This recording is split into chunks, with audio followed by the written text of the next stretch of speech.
So, tene da dise taktan dewa. Tene diring dila penge tsangma la tsamdi tashi dili jamba likso shukuyo. Bueno, en primer lugar, buenas tardes y bienvenidos a todos los que estáis aquí esta tarde. Tene mixe tukwa sansamba sengi, tene president Tungyi Ngunyer, tene member tsangma la tujiche senga diring dila lep, tene nganzu tsangma zamyaki kokab jamba dila tujiche. Y también especialmente por esta oportunidad de que hoy pueda estar aquí con todos vosotros, dar las gracias al presidente, al secretario, al tesorero y a todos los miembros del centro. Tene da ngagi kecha mangbo labe kaya minduk sirwa. Tene inayang ngarang nyamyong rabu gowa rabu chung chung chiye na de charang sunyambo. 바 저런스냐고 레와지야 가서다 저런스냐고 제부제벨라 되는 가부유에서. Yo no tengo mucho que deciros, que contaros, pero sí que me voy a sentir el tema, feliz, uno de los temas que vamos a ver hoy con vosotros, introducción al budismo, experiencia que tengo. Entonces, si nos preguntamos qué es el budismo, en qué consiste el budismo, el propio Buda lo ha explicado de una manera muy concisa en 3 puntos, ¿no? No llevar a cabo no cometer ninguna negatividad, acumular todas las acciones positivas que se pueda y controlar la propia mente. Esto es en lo que consiste la enseñanza del Buda. Entonces, estos 3 puntos que hemos comentado, que han sido dichos por el propio Buda, primero, no llevar a cabo ninguna negatividad. Eso está relacionado o se consigue a través del adiestramiento superior en disciplina ética. El segundo apartado, acumular todas las acciones virtuosas que se puedan, se lleva a cabo cultivando el adiestramiento superior en meditación o en concentración, y controlar la propia mente se consigue a través del adiestramiento superior en la sabiduría.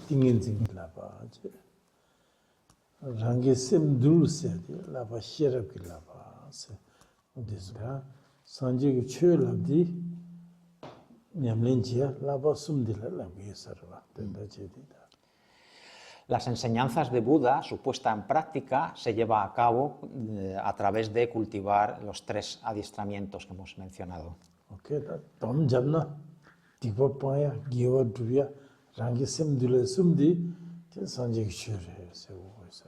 Entonces podemos resumir, ¿no?, toda la enseñanza de Buda, la doctrina de Buda, que consiste en esos 3 aspectos: abandonar todas las negatividades, cultivar todos los aspectos positivos y dominar y controlar. Supongo que todos los que estáis aquí sois budistas, ¿no? Entonces, en este camino del budismo, lo primero que hacemos es tomar refugio en las 3 joyas, ¿no? La primera de estas joyas es el Buda, que es el maestro que nos muestra el camino. La segunda joya es la joya del Dharma, y la joya del Dharma es el camino en sí, ¿no? Y este camino, esta joya del Dharma, podemos hablar de 2 aspectos: el Dharma de las enseñanzas o el Dharma de las escrituras, que están contenidas en las 3 cestas, el Vinaya, el Vinaya, la cesta del Sutra y la cesta del Abhidharma, ¿no? Y en relación a estas escrituras, nosotros lo que tenemos que hacer es estudiarlas y reflexionar sobre ellas. Y el otro aspecto de la joya del Dharma es el Dharma de la realización, que, como dice la palabra, se refiere a practicarlo, ¿no? Y esa práctica se lleva a cabo a través de los 3 adiestramientos superiores. Por lo tanto, la joya del Dharma abarca los 2 aspectos: el Dharma de las escrituras, contenidas en las 3 cestas del Vinaya, del Sutra y del Abhidharma, y la práctica de los 3 adiestramientos superiores. Y a la hora de recorrer este camino, que es la joya del Dharma, los que nos ayudan o los que nos apoyan es a los que llamamos la joya de la Sangha, ¿no? De los 3 adiestramientos superiores, el primero, el adiestramiento superior en disciplina ética, como hemos dicho, consiste en refrenarse de las acciones negativas y en lugar de ello cultivar las acciones positivas. Con ello nos referimos a la expresión de evitar las realizaciones negativas, porque involucrarse con ellas eso es algo que hace que acumulemos negatividades. Entonces lo que hacemos es tomar alguna clase de voto, de compromiso, en la cual nos comprometemos a no volver a repetir esas acciones negativas, ¿no? Este es el primer adiestramiento de la disciplina ética.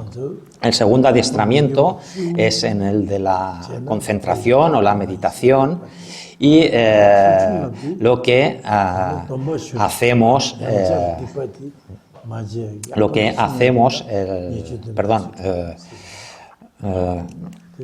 el adiestramiento en disciplina ética podemos dividirlo en tres partes, ¿no? O tres aspectos. Primero, refrenarse de las acciones negativas, que, como hemos dicho, consiste en tomar ese voto o ese compromiso de no volver a repetirlas. El segundo aspecto es cultivar todas las acciones positivas, y eso lo llevamos a cabo, por ejemplo, a través de practicar la generosidad, la paciencia, etcétera, ¿no? Por ejemplo, la generosidad hacia seres que tienen necesidades. Y el tercer aspecto de este adiestramiento de la disciplina ética consiste en llevar el beneficio a los demás. Entonces partimos de la base de que hay que evitar el causar daño a ningún ser, o sea, no tenemos que causar ningún daño a ningún ser, y no solo nos referimos a los seres humanos, sino a todo tipo de seres, animales, etcétera, ¿no? Y partiendo de esa base de no dañarles, pues tratamos de ayudarles y beneficiarlos, ¿no? Por ejemplo, podemos utilizar buenas palabras, palabras dulces, agradables, hablarles con una sonrisa, ¿no? Como hemos dicho, practicar la generosidad con ellos, ayudándoles en sus necesidades, y estos son lo que llamamos también las cuatro maneras de ayudar a los seres, ¿no? Una sería a través de las buenas palabras, otra a través de la práctica de la generosidad, la tercera sería a través de animarles a que se involucren en las cosas positivas, y la cuarta sería dar buen ejemplo, es decir, no practicar y poner en práctica lo que estamos enseñando, lo que estamos pidiendo a los demás, ¿no? Entonces, todo esto estamos viendo, esta parte es el primer adiestramiento, el adiestramiento superior en disciplina ética. El segundo adiestramiento es el de la en concentración o en meditación, ¿no? Y se refiere, como dice la palabra, principalmente a la práctica de la meditación, concretamente a la práctica de shamatha, para desarrollar la atención consciente, ¿no? La concentración, ¿no? Para alcanzar un estado libre de distracciones y totalmente concentrados, ¿no? A través de esta práctica se desarrolla la capacidad de la clarividencia y otra serie de poderes o de capacidades especiales, ¿no? Y esta práctica de shamatha con ese tipo de resultados, eso es algo que no es exclusivo del budismo, ¿no? Ese tipo de práctica está presente en otras tradiciones espirituales, como por ejemplo el hinduismo, el cristianismo, etcétera, ¿no? Por lo tanto, tenemos que pensar que cualquier religión es algo bueno, es algo positivo, porque ayuda a los seres a generar ese tipo de cualidades, ¿no? Todas las religiones también tienen ese objetivo de ayudar y beneficiar a los seres. Por eso tenemos que tener esa percepción de que todas las religiones son buenas y son positivas, ¿no?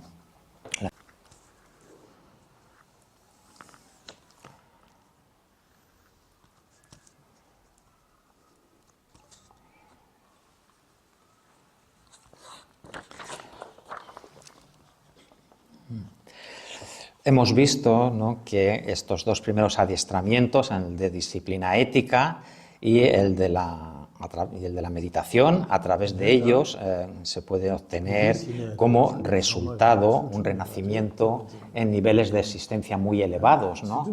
Se puede pasar a renacer en estados más allá del mundo del deseo, en estados más elevados del reino más elevado dentro del mundo del deseo, que es el reino de los 33 dioses. Nos puede permitir, a través de esos dos adiestramientos, renacer incluso en el reino de la forma e incluso en el reino sin forma. En esos dos mundos, el mundo de la forma y en el mundo sin forma, se permanecen en esos estados durante muchísimos años, ¿no? En los cuales no se experimenta ningún tipo de sufrimiento. Es como si se estuviese en una tierra pura, ¿no? Todos nosotros pensamos que alcanzar ese tipo de resultado, ¿no? Eso es algo muy bueno, ¿no? Y eso es, como estamos diciendo, el resultado de cultivar el adiestramiento en disciplina ética y el adiestramiento en la concentración.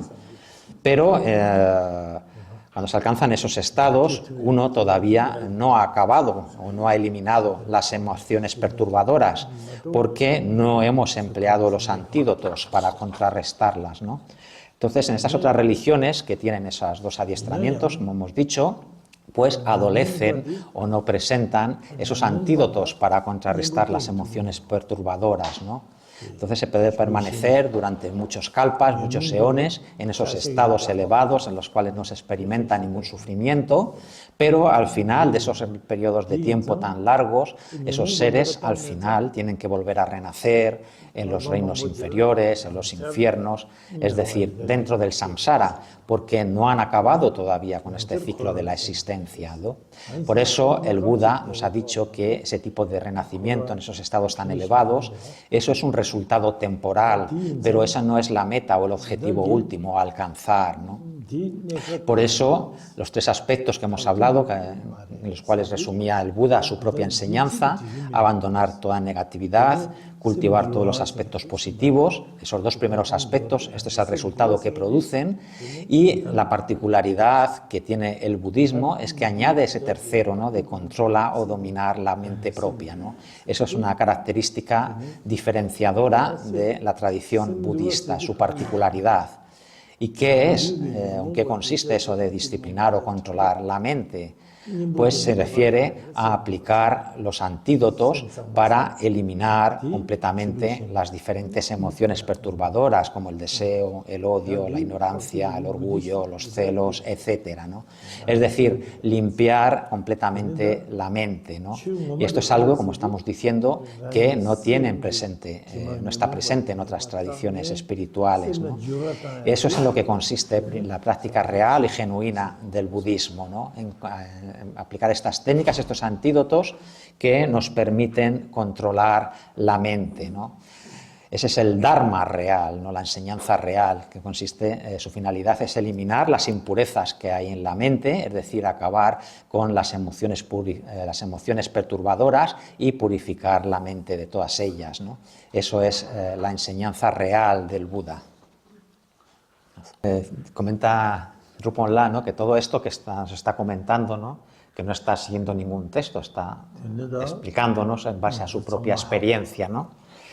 Entonces, en relación un poco a la vida, ¿no?, del Buda Sakyamuni, él abandonó su vida familiar, dejó toda su vida familiar y se volvió un asceta itinerante, ¿no?, de acuerdo a la tradición o la religión hindú, que era lo que había en la sociedad donde él vivía, ¿no?, en la sociedad en la que él vivía, ¿no? Entonces siguió ese camino espiritual del hinduismo, abandonó la familia, se volvió un renunciante y siguió a un maestro, a diferentes maestros de esa tradición hindú, y estuvo practicando diferentes tipos de austeridades durante 6 años, ¿no?, de acuerdo a este camino de la práctica hindú. Y a través de esas prácticas fue capaz de consumar todo ese camino de esa tradición espiritual hindú, culminar esos dos adiestramientos, el de disciplina ética y el de concentración, y fue capaz de alcanzar esos estados de absorción meditativa, tanto del mundo de la forma como del mundo sin forma, y alcanzó ese nivel más alto que se puede alcanzar dentro del samsara, que se llama el pico de la existencia, ¿no? Y eso es, de acuerdo a la tradición espiritual hindú, eso es lo que consiste en alcanzar la iluminación. Entonces, de acuerdo a esa tradición, él había alcanzado la iluminación. Pero, a pesar de alcanzar esos estados de absorción meditativa tan elevados del mundo de la forma y el mundo sin forma, el Buda Sakyamuni pensaba que eso no era suficiente, ¿no?, que él todavía no había trascendido el samsara, el ciclo de la existencia. Por lo tanto, al cabo de esos 6 años de práctica de austeridades, en las cuales había culminado todo ese camino, de acuerdo a la tradición hindú, pues él dejó de lado esas prácticas ascéticas, empezó a comer, empezó a relacionarse con la gente, y eso hizo que sus compañeros pues empezaran a criticarle, ¿no? A renegar de él, como que había abandonado el camino de la práctica, ¿no? De acuerdo a esa tradición. Pero el Buda no pensaba que esa forma suya de actuar era algo bueno, era algo correcto, ¿no? Porque ese camino que había seguido para él no era suficiente. Entonces, a continuación, lo que hizo fue dirigirse hacia Bodh Gaya y se puso, una vez que alcanzó ese lugar, se puso a meditar, ¿no? Y se desarrolló un compromiso, ¿no? Dijo, me voy a sentarme a meditar y no me voy a levantar de la meditación ni voy a comer nada hasta que alcance la iluminación, ¿no? Entonces, recibió todo esto, ocurrió en el mes de Sakadawa di Ponda Shivara, en el mes de Sakadawa, que de acuerdo al calendario tibetano es el cuarto mes del calendario tibetano, ¿no? Entonces el día 14 del mes tibetano, es decir, el día anterior a la luna llena, por la tarde, por la noche, se sentó a meditar, desarrolló ese compromiso de no levantarse hasta alcanzar la iluminación. Ante él se presentaron todos los budas, todos los bodhisattvas, que le animaron, le dieron todas sus bendiciones, le transmitieron iniciaciones, y el Buda se dedicó a practicar los antídotos para contrarrestar todas las emociones perturbadoras, como el deseo, el odio, la ignorancia, el orgullo, los celos, etc., ¿no? Y fue capaz de eliminarlas todas ellas de raíz, acabar con todas esas emociones perturbadoras. Y la forma como lo consiguió fue cultivando la sabiduría que realiza la vacuidad, la falta de existencia inherente, que esa sabiduría es el antídoto que permite acabar con la raíz de todas esas emociones perturbadoras. A través de ese antídoto, de esa sabiduría que realiza la vacuidad, como hemos dicho, eliminó de raíz todas esas emociones perturbadoras y alcanzó la iluminación, el estado de Buda, ¿no? Entonces la palabra Buda en tibetano se dice Sangye. La primera sílaba Sang significa purificar, es decir, había purificado, eliminado todas esas emociones perturbadoras, y la segunda sílaba de esa palabra Gye significa desarrollar, había desarrollado todos los aspectos positivos, todas las cualidades a su máximo nivel. Entonces alcanzó ese estado de purificar todos los aspectos negativos y culminar todos los aspectos positivos. Eso es la iluminación, el estado de Buda. Y eso lo alcanzó en el día de la luna llena, al amanecer del día 15 del mes tibetano de Sakadawa, del cuarto mes tibetano, ¿no? El día de la luna llena al amanecer. Y, volviendo a repetir, fue a través de cultivar, desarrollar esa sabiduría que realiza la vacuidad, que le permitió acabar con todas esas emociones perturbadoras, ¿no? En el amanecer de ese día 15, el día de la luna llena. El Buda, él mismo dijo, he alcanzado la iluminación, he alcanzado este estado que es como un néctar, he conseguido abandonar, salir, romper este ciclo del samsara, de la existencia cíclica, ¿no? Todo eso lo dijo el Buda, ¿no? Y dijo también, a pesar de que yo he alcanzado este néctar, esta iluminación, realmente si lo comparto con los demás nadie me va a entender, nadie lo va a comprender. Por lo tanto, lo mejor es que permanezca en silencio, practicando la meditación yo solo. Y tomó esa determinación y se mantuvo actuando de esa manera durante 7 semanas, ¿no? Durante 49 días.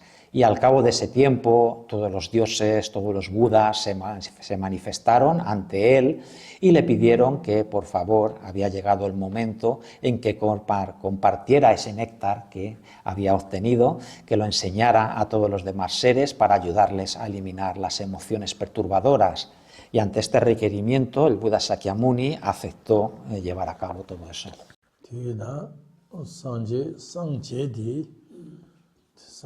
Volviendo un poco a elaborar, ¿no?, sobre esto último que hemos visto, el Buda, ¿no?, las palabras exactas, literales, que él dijo cuando alcanzó la iluminación, yo he alcanzado este Dharma o esta enseñanza que es profunda, que es la paz, que está libre de toda elaboración mental, que es de la naturaleza de la luz clara y que es algo no condicionado, ¿no? Este Dharma que he alcanzado es como un néctar, esas son las palabras literales que dijo, ¿no? Y lo he alcanzado a través de mi práctica y me ha permitido alcanzar esta realización de la vacuidad, que a través de esta realización de la vacuidad me ha permitido acabar de raíz con todas las emociones perturbadoras del deseo, el odio, la ignorancia, los celos y el orgullo, ¿no? Y por lo tanto he alcanzado la iluminación, porque no se alcanza la iluminación hasta que no se ha cortado de raíz con todas las emociones perturbadoras, ¿no? Entonces esa realización de la vacuidad, nos referimos a ella con diferentes nombres, ¿no? La realización de la vacuidad, el gran Madhyamaka, el gran camino del medio, el Mahamudra o el Dzogchen, ¿no? Y el Buda dijo, esto si se lo comparto con los demás seres, pues nadie lo va a entender, nadie me va a comprender, por eso voy a permanecer en silencio, ¿no? Y como hemos dicho, desde ese día que alcanzó la iluminación, el día 15, el día de la luna llena del cuarto mes tibetano, permaneció en silencio durante 49 días, durante 7 semanas, ¿no? Entonces, si echáis los cálculos, eso nos lleva a que transcurridos esos 49 días, eso es el día 15 del mes tibetano, del sexto mes tibetano, que es cuando se le aparecieron ante el Buda todos los Budas y todos los Bodhisattvas y le pidieron que compartiera eso que había obtenido, ¿no? Y él aceptó y empezó a dar enseñanzas. Y en ese momento, el día 15 del sexto mes, es cuando celebramos el festival, ¿no? El primer giro de la rueda del Dharma, el Chokor Tuchen.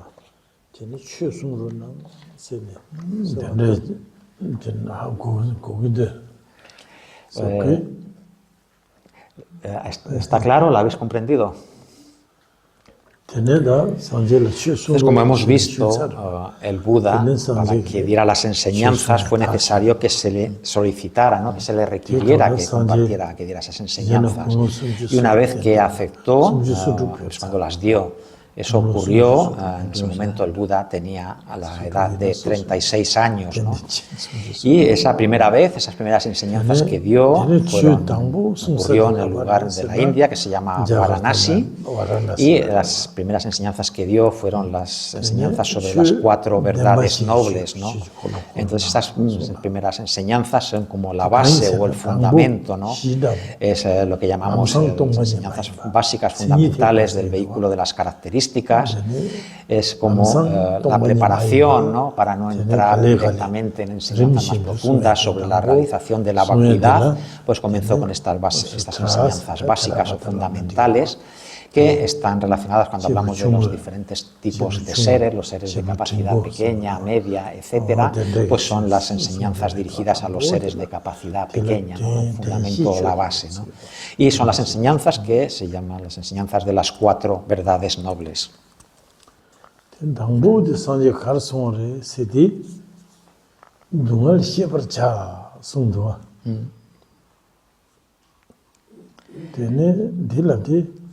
먼저 단다 코로디 두아게랑 신레다 먼저 상마르다 메서 코로디 두아게랑 신레도 디시고도 사메디 부다 메서 상부디레도 게침버리도 왔대.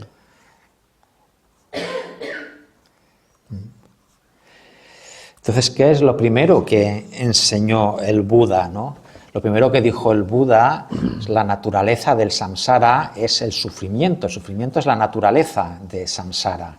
Por lo tanto, tenéis que reconocer el sufrimiento. Entonces, esto es lo primero que nos ha indicado el Buda, ¿no? Es el primer mensaje, el que seamos conscientes del sufrimiento, y esto es algo muy importante.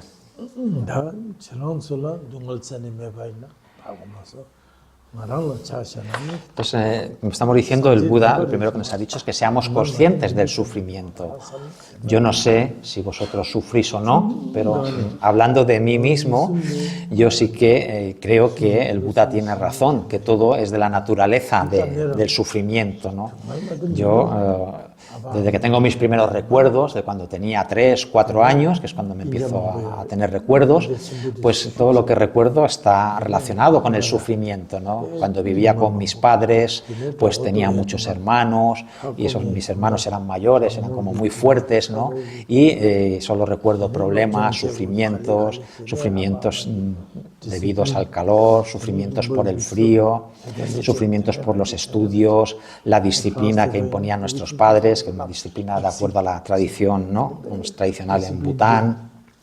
Después me metieron en el monasterio, me hice monje, y en el monasterio pues pasé hambre, tenía que hacer pullas, tenía que estudiar, entonces todo eran problemas, dificultades, sufrimientos, ¿no? Es igual que la gente que tiene una vida, digamos, laica, ¿no? Pues tiene que, después de esa infancia, tiene que ir al colegio a soportar, a aguantar problemas. Cuando terminas el colegio tienes que empezar a buscar trabajo, luego tienes que empezar a buscar una pareja, entonces realmente nada más que problemas. Yo pienso que todo lo que ha dicho el Buda realmente es así, ¿no? Todo es en samsara, es de la naturaleza del sufrimiento. Entonces lo primero que nos ha pedido el Buda es que seamos conscientes, ¿no? Que nos demos cuenta de esa naturaleza del sufrimiento. Siguiendo, hablando de mí mismo, ¿no? Con mi ejemplo, ¿no? Luego ¿no? experimentas con el paso del tiempo otros sufrimientos, ¿no? Vas viendo que tu padre, mi madre van envejeciendo, empiezan a tener problemas, enfermedades, y qué grandes sufrimientos experimentas, ¿no? Cuando ves cuando sufren tus padres por enfermedades. Y luego llega el momento en que mueren, ¿no? Eso también te genera más sufrimiento. Luego ves también fallecer a tu maestro raíz, eso también te genera sufrimiento. Estuve también de retiro, practicando 3 años, haciendo el retiro de 3 años, eso también me hizo tener que experimentar grandes sufrimientos, grandes problemas. Después de todo eso llegué a Francia, donde llevo viviendo 35 años. Y allí he experimentado pues, muchos y grandes sufrimientos, ¿no? Realmente no he tenido ningún día de felicidad, ¿no? Tengo que llevar a cabo mi práctica, tengo que dar enseñanzas a los demás. Entonces, realmente yo he llegado a la conclusión, ¿no? De que es así, que el samsara realmente no tiene ningún sentido, no tiene ninguna esencia, es nada más que sufrimiento y por lo tanto no tengo ningún apego ni al samsara, ni a los centros, ni a nada.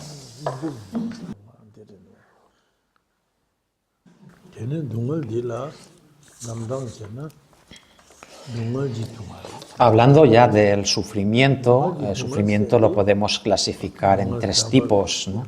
El primero es el sufrimiento del sufrimiento, y ese es un tipo de sufrimiento que lo experimentan todos los seres. Es el tipo de sufrimiento, por ejemplo, cuando tenemos dolor en un ojo o nos duele un diente, ¿no? Es una clase de sufrimiento que experimentan todos los seres. El segundo tipo de sufrimiento es el sufrimiento del cambio, ¿no? Que es, como dice la palabra, ¿no? Ese cambio. Tú ahora en este momento puedes sentirte feliz, estar todo bien y cambiar las circunstancias y pasar a experimentar sufrimiento.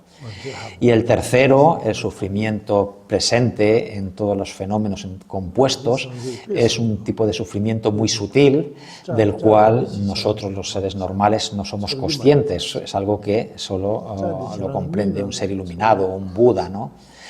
Y el Buda lo ha ilustrado, ¿no? Con un ejemplo, ¿no? Nosotros a nivel que estamos, que no nos damos cuenta de ese tipo de sufrimientos, como cuando pones un cabello, un pelo en la palma de la mano, que no te causa ninguna molestia, ¿no? Pero está ahí. Vemos que, sin embargo, si ese pelo te lo pones en el ojo, se te entra en un ojo, sí que te genera muchas molestias, ¿no? Entonces nosotros estamos al nivel de la mano, que no somos conscientes, pero es un sufrimiento que está ahí presente. Ese es el tercer tipo de sufrimiento, ¿no? Yo, por ejemplo, cuando estoy en Pulari, allí experimento sufrimientos. Cuando estoy aquí en San Sebastián también sufro. Cuando estoy en Bután sufro. Cuando estoy en Nepal sufro. Entonces estoy hablando de sufrimiento a un nivel ya más sutil, ¿no? Por ejemplo, cuando caminas, pues tienes problemas, te duelen las piernas, te entra sed. Entonces hay diferentes tipos de sufrimientos y por eso yo he llegado a la conclusión de que el Buda tiene razón. Todo lo que está conectado, relacionado con el samsara, todo ello es de la naturaleza del sufrimiento.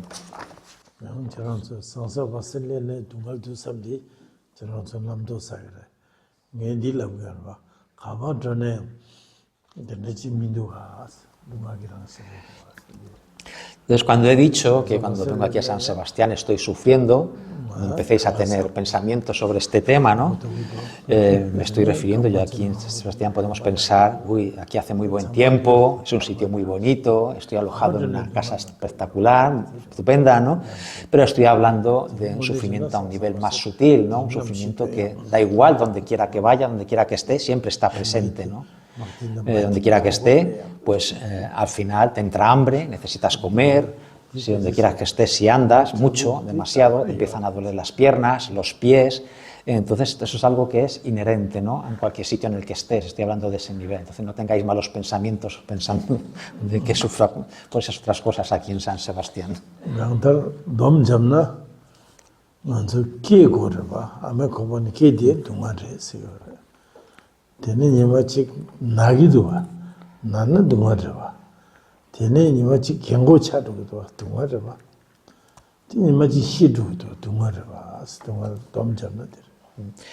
Entonces, resumiendo, los diferentes tipos de sufrimientos que experimentamos los podemos condensar en 4 tipos, ¿no? En un primer momento nacemos del vientre de nuestra madre y ese es un proceso doloroso en el cual experimentamos sufrimiento. Con el paso del tiempo envejecemos y ese es un proceso también doloroso. Eso nos lleva a experimentar también enfermedades que nos causan sufrimiento y todo culmina con el momento de la muerte, que también es un momento doloroso, ¿no? Entonces, en todo ese proceso de la vida experimentamos sufrimientos.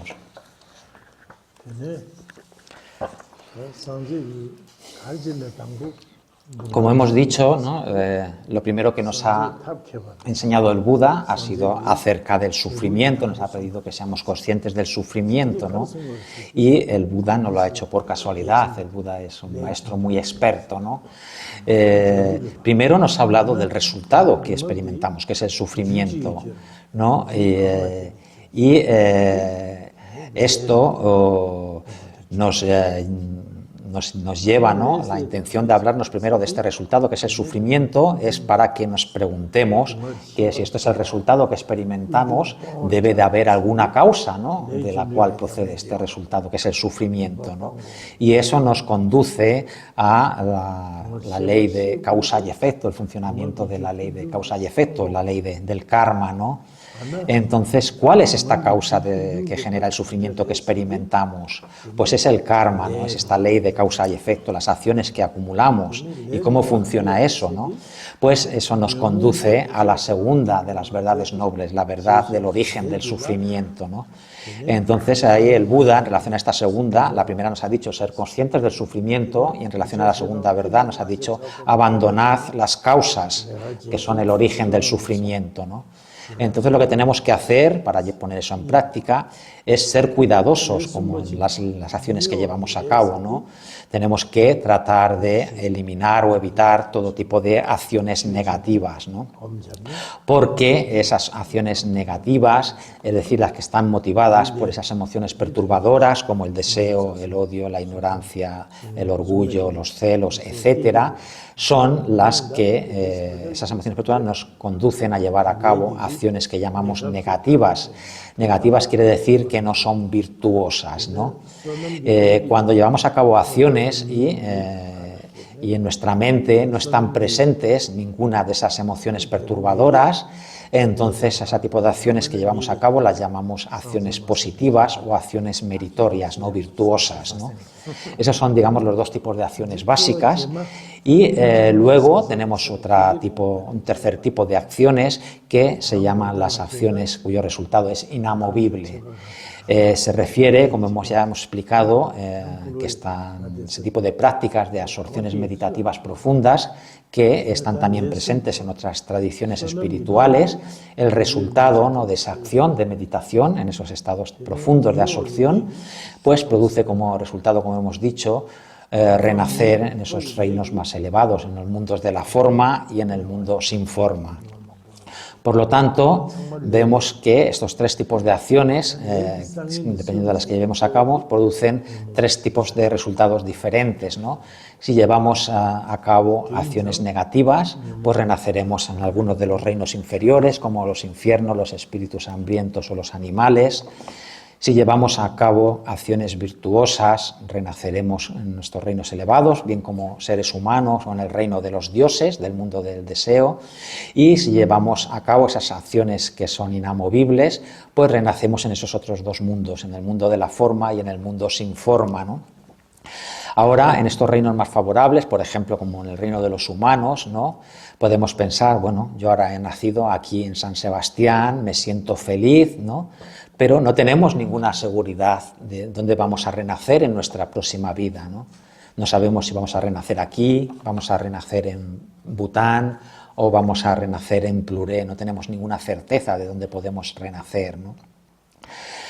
Por lo tanto, lo que en relación a esta ley de causa y efecto, lo que nos ha explicado, enseñado el Buda, es que tenemos que evitar esas acciones negativas, es decir, tenemos que acabar con las emociones perturbadoras, que son las que generan, las que causan las acciones negativas, ¿no?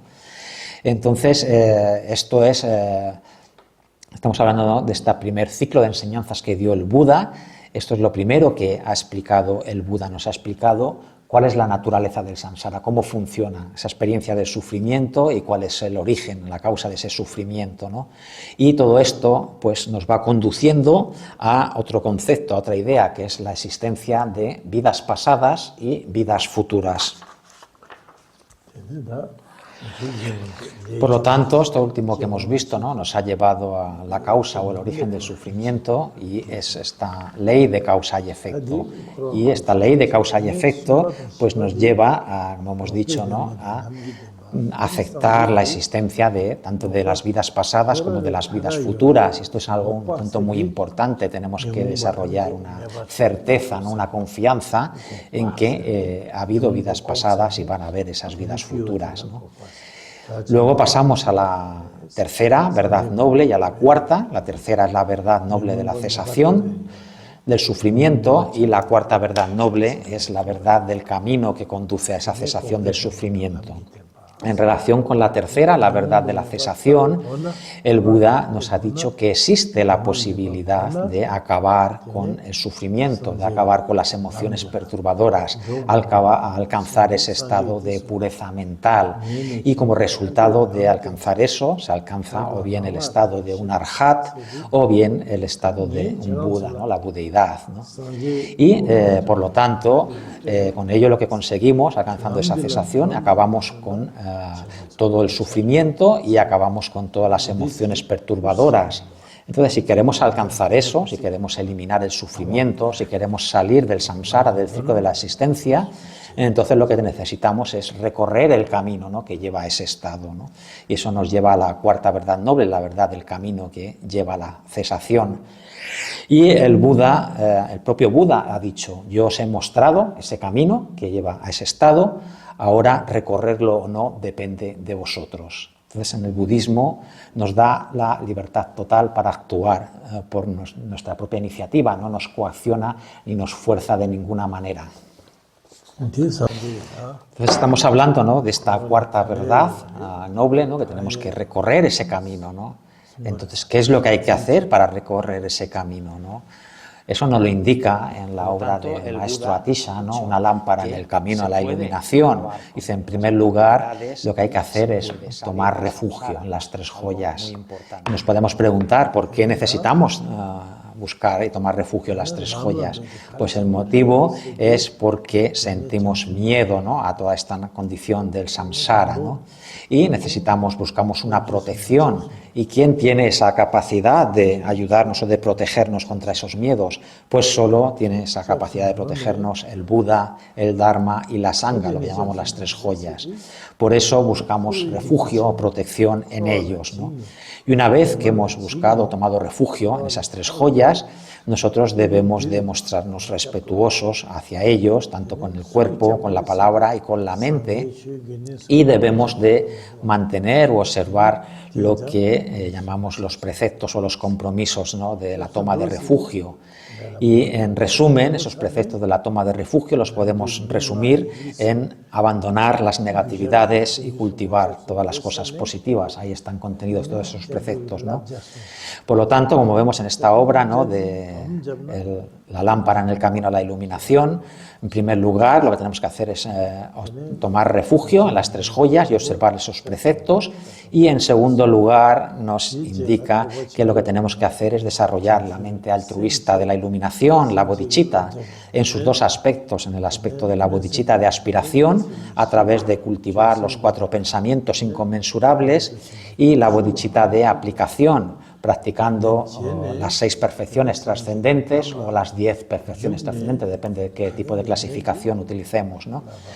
De esa manera, actuando de esa manera, es que realmente entraremos en este camino, ¿no?, de la práctica budista, y podremos progresar cultivando los 3 adiestramientos superiores, ¿no?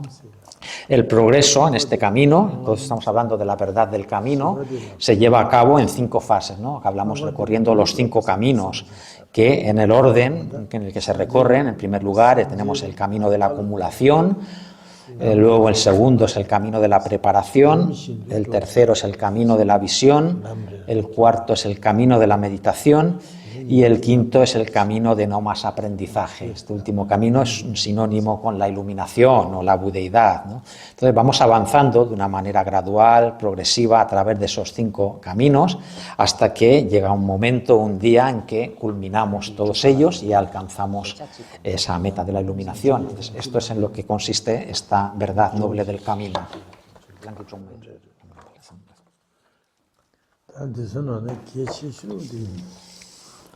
Por lo tanto, tenemos que tener en cuenta, ¿no?, que lo más importante que nos ha mostrado el Buda es que debemos de ser conscientes que la naturaleza de todo el samsara es sufrimiento, ¿no?, que es algo, todo el samsara, que carece de sentido, de esencia, ¿no?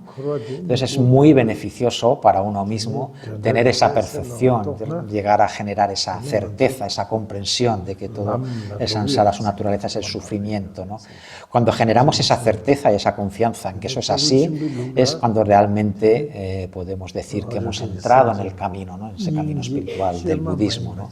Y ese es el, digamos, el punto de comienzo de un ser, de los seres de capacidad pequeña, ¿no? Si estamos siguiendo el camino del gran vehículo, el camino Mahayana, pues aparte de esa reflexión o ese convencimiento de que la naturaleza del samsara es sufrimiento, tenemos que generar también un amor y una compasión genuina hacia todos los seres, pensando que todos los seres han sido en el pasado mis padres, ¿no? Entonces esa compasión y ese amor genuino, cuando lo generamos y cuando uno es capaz de darse cuenta que realmente lo ha generado, cuando eso se genera es cuando consideramos que uno ha entrado en el primero de esos caminos, el camino de la acumulación. Por lo tanto, todas las enseñanzas que ha dado el Buda, todas ellas, su finalidad es actuar como antídotos contra las emociones perturbadoras, ¿no? En general hablamos, ¿no?, resumiéndolas en lo que llamamos los 3 venenos, el deseo, el odio y la ignorancia. Como antídoto contra el deseo, pues ha dado las enseñanzas, una gran variedad de enseñanzas que están contenidas dentro de la cesta del Vinaya. Para contrarrestar la emoción perturbadora del odio, ha dado toda la gran variedad de enseñanzas que están contenidas dentro de la cesta del Sutra.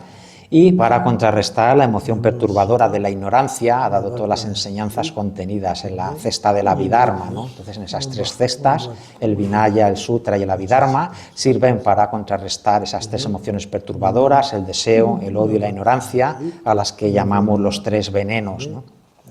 Entonces el Buda ha dado muchos diferentes tipos de enseñanzas, hablamos de 84.000 diferentes tipos de enseñanzas, y cada una de ellas es para actuar como un antídoto contra diferentes emociones perturbadoras.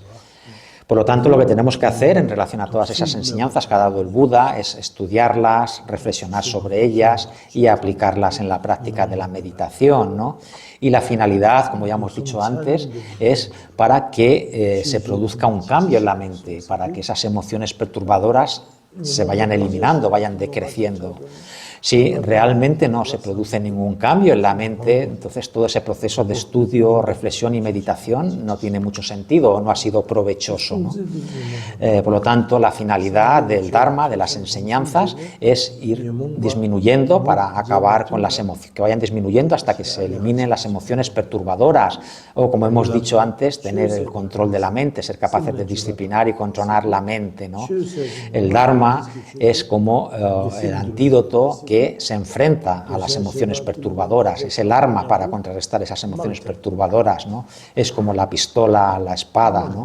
Y esas armas, ¿cuáles son? Esas pistolas, esas armas, pues son esa sabiduría que realiza la vacuidad, el amor, la reflexión en la impermanencia, etcétera.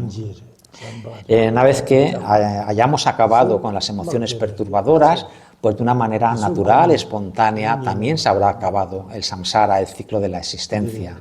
Por eso es la importancia, ¿no?, de esforzarse para acabar y eliminar las emociones perturbadoras. Si somos una persona muy irascible, tenemos que tratar de ir disminuyendo nuestro enfado. Si somos una persona muy celosa, pues tenemos que tratar de desarrollar el regocijo, alegrarnos por los demás, etcétera. Esa es la manera de trabajar. Entonces, realmente estamos hablando de las enseñanzas de Buda, que son muy amplias, muy numerosas, ¿no? Entonces, finalmente lo que tenemos que hacer es como hacer un resumen o condensarlas, ¿no? Porque si no son tan numerosas, tan amplias, que realmente son inmanejables, ¿no? Entonces las podemos resumir o condensar en lo que llamamos los 4 sellos de la visión budista, ¿no? El primero nos dice que todos los fenómenos compuestos son impermanentes, ¿no? Es decir, todo lo que surge en dependencia de causas y de condiciones es impermanente. Por ejemplo, todos nosotros estamos hoy aquí reunidos durante un tiempo, pero al final nos acabaremos dispersando, cada uno se irá a su casa, ¿no?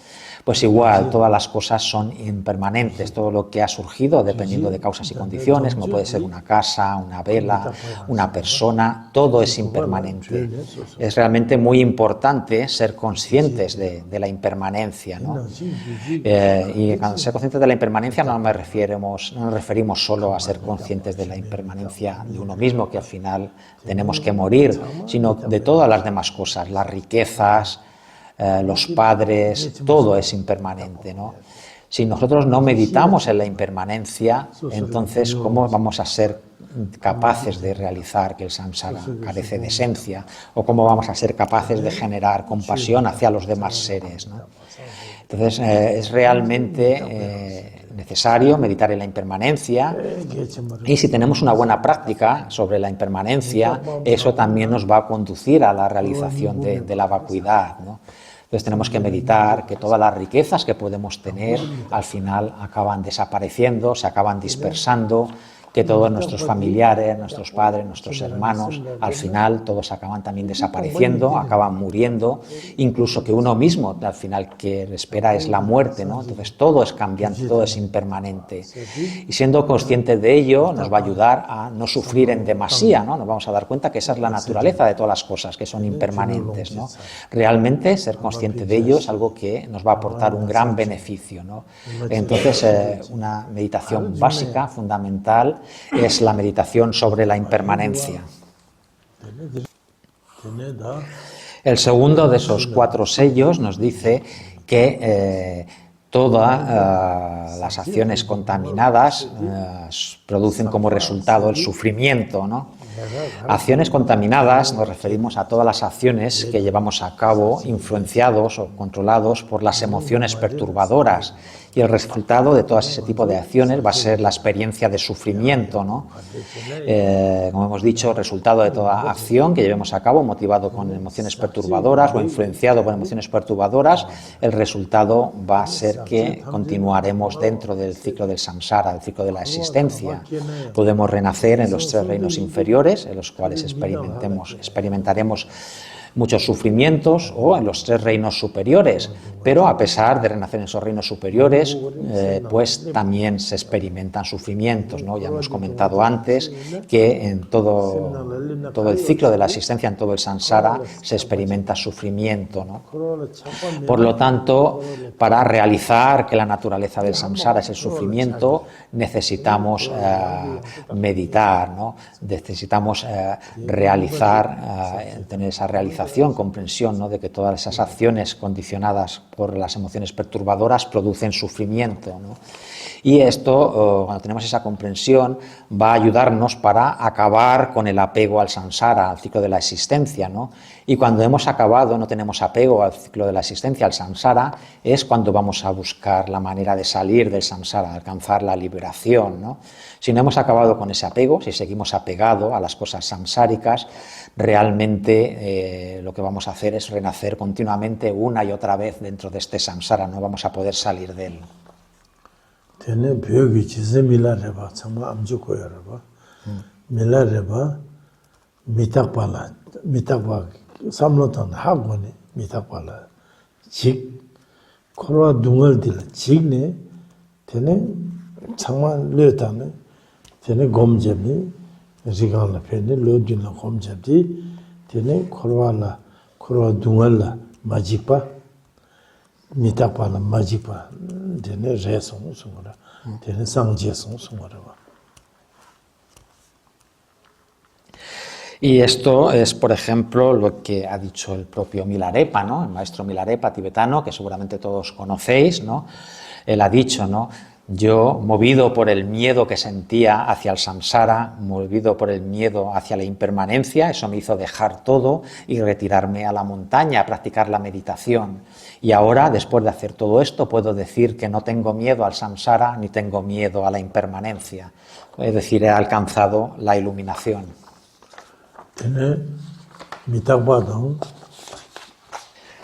Por lo tanto, si no meditamos sobre la impermanencia, si no reflexionamos sobre los inconvenientes que tiene el ciclo de la existencia, entonces realmente nos vamos a dejar arrastrar por la pereza y no vamos a ser capaces de desarrollar unos buenos estudios, una buena reflexión y una buena práctica, ¿no? En cambio, si meditamos adecuadamente la impermanencia, reflexionamos en los defectos del samsara, pues eso nos va a llevar a generar esfuerzo, diligencia, y eso va a su vez a llevarnos a que desarrollemos un buen proceso tanto del estudio como de la reflexión y la meditación. Por lo tanto, vemos los grandes beneficios, ¿no?, que tiene el meditar, reflexionar en la impermanencia y en los inconvenientes del samsara. Kurwe nimi ni rangi dosha nanti mungaja chakdo ma nyungru tangaya dene yake machuya la pendok chambu yore nyembure da nyembudero nyembomba nyembure dira da chuse. Por lo tanto, esa meditación en la impermanencia y en los defectos o los inconvenientes del ciclo de la existencia, podemos decir que es un antídoto contra las emociones perturbadoras. Va a hacer que esas emociones perturbadoras como el deseo, el odio, la ignorancia, el orgullo, los celos disminuyan y va a impedir que vuelvan, que surjan o que se manifiestan, ¿no? Por lo tanto, es algo muy beneficioso. Entonces estamos viendo, ¿no?, que a través de estas meditaciones sobre la impermanencia y el ciclo de los defectos del ciclo de la existencia, del samsara, pues nos van a permitir que esas emociones perturbadoras vayan disminuyendo o que de manera temporal no surjan, no se manifiestan, pero no va a ser suficiente para acabar con ellas de raíz. Para acabar con ellas de raíz hace falta algo más, algo especial. Entonces, realmente eso que nos falta es lo que realmente nos resulta difícil y complicado, ¿no? Eso nos lleva al tercer sello, de esto estamos hablando, y nos dice que todos los fenómenos son vacíos y carecen de entidad propia, ¿no? Eso se refiere a la realización de la vacuidad Y esa realización de la vacuidad es la que va a permitir acabar con todas esas emociones perturbadoras que hemos nombrado, el deseo, el odio, la ignorancia, el orgullo y los celos, acabar con ellas y con su raíz, ¿no? Es lo que nos va a permitir. Entonces estamos diciendo, ¿no?, que la vacuidad, eso que faltaba, esa realización de la vacuidad, es algo que no resulta fácil, que es difícil. Pero porque digamos que es difícil, no quiere decir que nos tengamos que olvidar de ello, dejarlo de lado, ¿no? Eso no es la manera adecuada de proceder. Tenemos que estudiar y reflexionar sobre esa vacuidad. Eso es lo que, por ejemplo, lo que yo hago, ¿no? Todos, como hemos dicho, ¿no?, en este tercer sello, todos los fenómenos son vacíos y carecen de entidad propia. Yo creo que todos ya sabéis o conocéis a lo que se refiere esa expresión, todos los fenómenos, ¿no? Se refiere a todo lo contenido dentro del samsara y también dentro del nirvana, ¿no? Es decir, todo lo que es una creación, una proyección de la mente, ¿no? Quiere decir que todos esos fenómenos surgen, todos ellos, en dependencia mutua, ¿no? Unos dependiendo unos de otros, ¿no? Y no surge ninguno de ellos por sí mismo, sin depender de nada, ¿no? Eso quiere decir que nada tiene una existencia verdadera por sí misma, ¿no? Todos los fenómenos se manifiestan, pero a nivel de la verdad relativa, a nivel de la verdad convencional, pero cuando los analizamos vemos que no tienen una existencia por sí mismos, ¿no? Por lo tanto, decimos que a nivel convencional existen, se manifiestan, los percibimos, pero a un nivel último no tienen una existencia verdadera por sí mismos, por ellos mismos. Se suelen utilizar para explicar esto varios ejemplos. Uno es el ejemplo de la mesa, ¿no? Poner un ejemplo de la mesa, y nosotros decimos que a nivel convencional hablamos de que esto es una mesa, ¿no? Pero decimos que la naturaleza de esa mesa a nivel último es la vacuidad, ¿no? Vosotros podéis decir, no, la mesa no es vacuidad, ahí está esa mesa, es una mesa, ¿no? Entonces lo que hacemos es analizar, la mesa no está ahí por sí sola desde un principio, ¿no? Inicialmente era un trozo de madera que después se ha transformado en un tablón que ha sido trabajado por un carpintero y finalmente cuando se ha dado esa forma se le ha dado un nombre que lo llamamos mesa, ¿no? Pero esa mesa no está ahí de manera espontánea por sí misma desde un principio sin depender de nada, existiendo por sí misma, ¿no?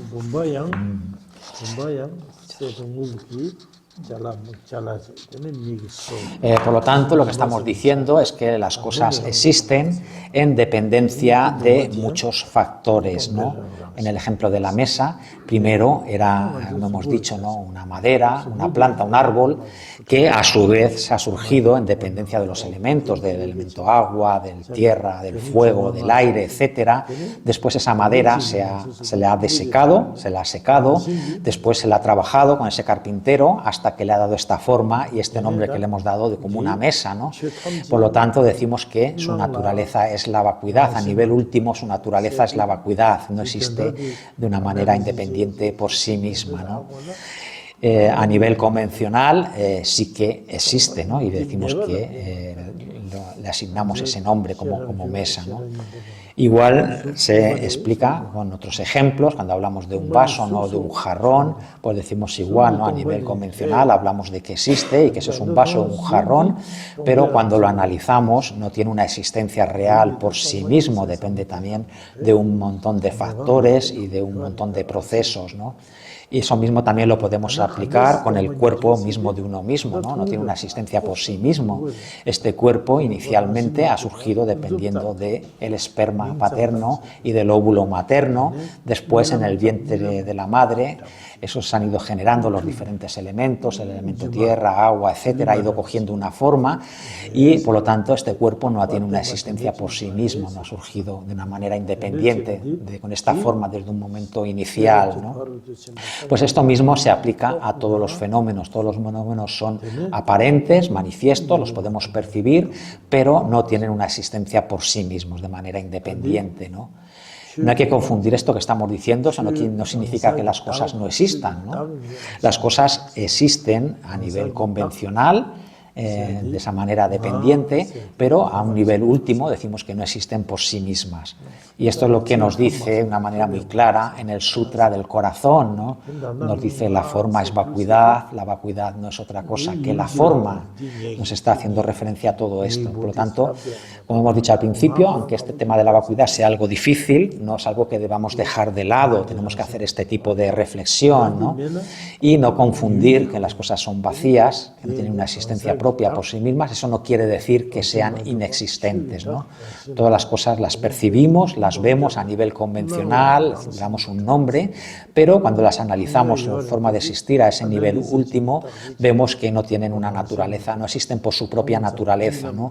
Son como los sueños, ¿no? Una ilusión, una película que vemos, es algo que a nivel convencional existe, lo percibimos, pero cuando en el sueño, cuando nos despertamos y lo analizamos dónde está, vemos que no hay nada tangible, ¿no? No lo podemos identificar, ¿no? Entonces, esta es la manera de desarrollar esta perfección trascendental de la sabiduría que realiza la vacuidad, y a través de esta sabiduría es la que nos capacita para eliminar esas emociones, todas las emociones perturbadoras. Entonces decimos que todos los fenómenos son vacíos y que carecen de entidad propia. Yo suelo utilizar esa palabra, entidad propia, que a veces se traduce, ¿no? Que todos los fenómenos no tienen, carecen de yo o carecen de ego.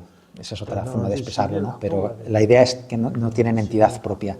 Entonces hablamos de dos tipos de ausencia de entidad propia, la de la persona y la de los fenómenos, ¿no? Entonces el Buda nos ha dicho que realmente no existe una persona como una entidad propia, independiente, autónoma, separada, ¿no? Independiente, ¿no? Y si no existe una persona de esa manera, pues tampoco existen todas las demás cosas que hablamos de mi vaso, mis cosas, ¿no? Si no existe en primer lugar la persona como una entidad independiente, tampoco pueden existir todas esas cosas relacionadas con la persona de esa manera independiente, como una entidad propia, separada e independiente, ¿no? Por lo tanto, volvemos a repetir, todos los fenómenos son aparentes, se perciben, pero cuando analizamos cuál es su manera en que realmente existen, vemos que no tienen una existencia verdadera por sí mismos, una manera independiente, autónoma, ¿no? Son como los sueños, que son algo que percibimos, los vemos, pero cuando nos despertamos vemos que realmente no están ahí. Era simplemente una proyección de unas huellas kármicas que estaban latentes en nuestra mente, ¿no?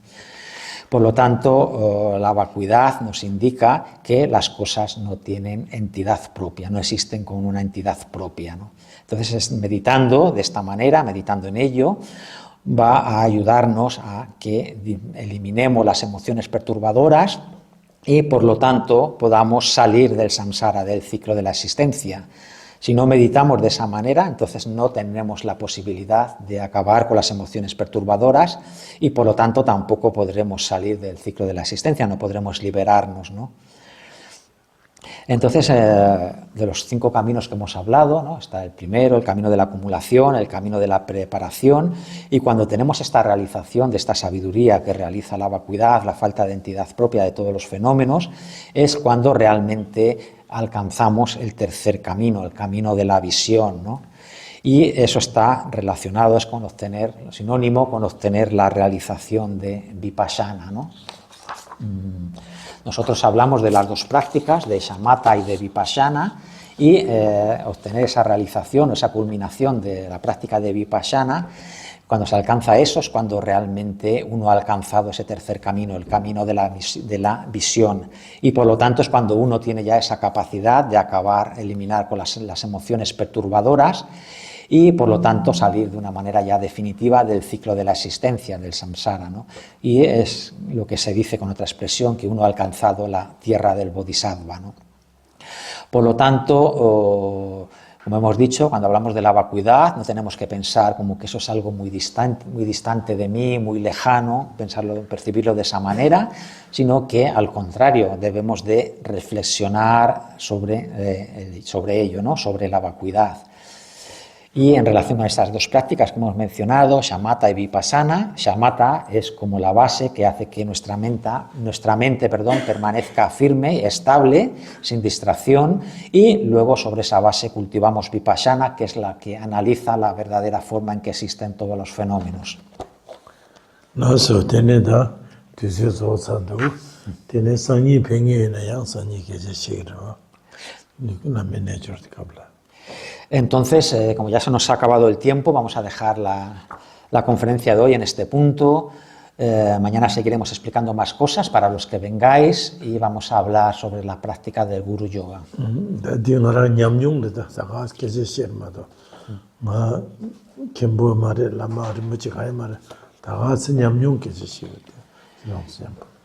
Entonces yo no soy un Khenpo, no tengo esos estudios, no soy un gran lama, entonces todo lo que os explicaré mañana también va a ser basado en mi propia experiencia.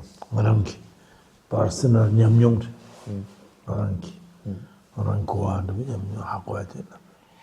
a ser basado en mi propia experiencia y en las cosas lo que yo he comprendido, lo que yo he entendido. Gracias.